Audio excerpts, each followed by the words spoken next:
के नए सीएम बसवराज बोम्मई आज दिल्ली के दौरे पर है, जहां पीएम मोदी अमित शाह और जेपी नड्डा से मुलाकात करेंगे। येदियुरप्पा के इस्तीफे के बाद बसवराज बोम्मई ने कर्नाटक के इक़्तिदार की बागडोर संभाली है। माना जा रहा है कि येदियुरप्पा ने कई अहम मामलात में बीजेपी को क्रॉस करने की कोशिश की थी, जिसकी उन्हें सजा भुगतनी पड़ी।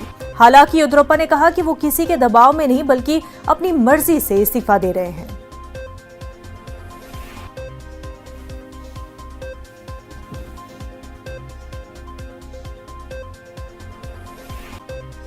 राजकुंद्रा मामले में शिल्पा शेट्टी के नाम को खराब करने की कोशिश करने वाले इदारों के खिलाफ शिल्पा शेट्टी ने हत्या इज्जत का मुकदमा दर्ज कराया है।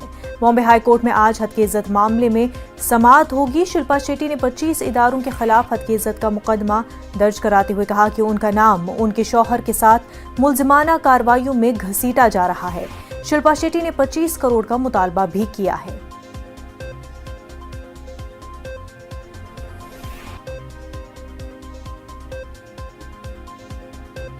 तो आपको बता दें कि राजकुंद्रा मामले को लेकर के शिल्पा शेट्टी का नाम भी सामने आता है और जिस तरह से राजकुंद्रा के नाम के साथ शिल्पा शेट्टी का नाम जोड़ा जा रहा है, तो इस मामले को लेकर के शिल्पा शेट्टी ने हत्या इज्जत का मामला दायर किया है। प्रशांत हमारे नुमाइंदे इस वक्त हमारे साथ बराह रास्त जुड़ चुके हैं। प्रशांत, शिल्पा शेट्टी ने हत्या इज्जत का मामला दर्ज किया है और 25 करोड़ का मुतालबा भी किया है।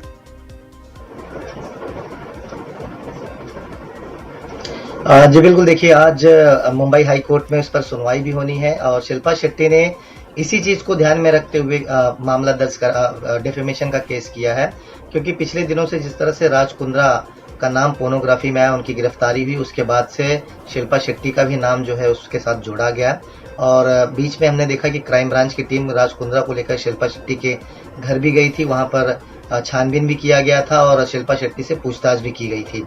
कुल मिलाकर देखा जाए तो राजकुंद्रा की अगर अदालती कार्रवाई को देखा जाए तो निचली अदालत से उनकी जमानत याचिका खारिज कर दी गई है और 27 तारीख को जब उनको पेश किया गया था तो 24 दिनों तक जेल हिरासत में भेज दिया गया है।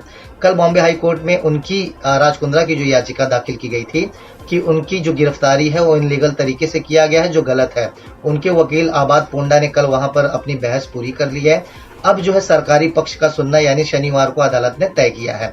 वहीं दूसरी तरफ कल ही जो है शिल्पा शेट्टी ने ये बात अपने याचिका में रखते हुए कि जो मीडिया कर्मी है, 29 ऐसे मीडिया कर्मी और मीडिया हाउसेस हैं जो राजकुंद्रा की खबर को गलत चला रहे हैं और जिसकी वजह से शिल्पा शेट्टी की जो प्रतिष्ठा है या उनकी जो इमेज है वो धूमिल हो रही है और इसी को लेकर डिफेमेशन का केस उन्होंने ठोका हुआ है अदालत में, जहां पर बिना शर्त के माफी मांगने की कंडीशन रखी और साथ ही 25 करोड़ का मुआवजे का दावा ठोका है। उस पर आज मुंबई हाई कोर्ट में सुनवाई होना है।